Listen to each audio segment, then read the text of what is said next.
This opening voiceover is by Sharon Lewis, who joined the Cox Cable Cleveland area production staff in 1983, which is when this sketch and all of Yes, This Is Comedy Episode 6 was shot, March and April of that year. So here we are. This is Russ Lindway, by the way, now the co-producer, along with Les Szekely, for the first time, co-producing with Les officially.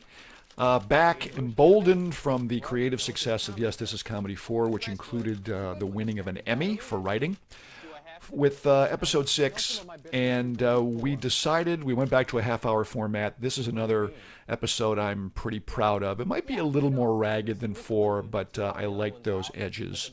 We decided to go with a little more character comedy this time around, couched in an overarching Mission Impossible parody.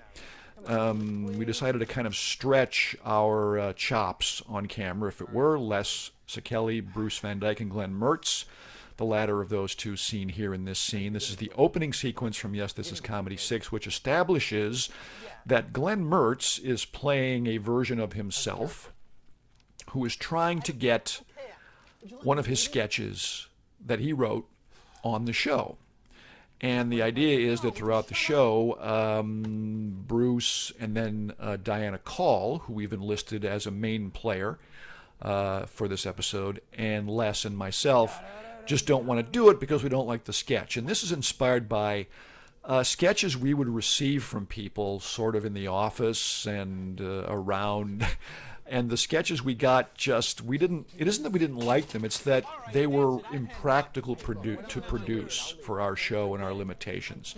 One of the sketches would have required a wind machine. So we decided to go with that and have Glenn be the guy that tries to get his sketch on the show. So this is him appealing to Bruce and failing. And this is how we set up YTIC 6.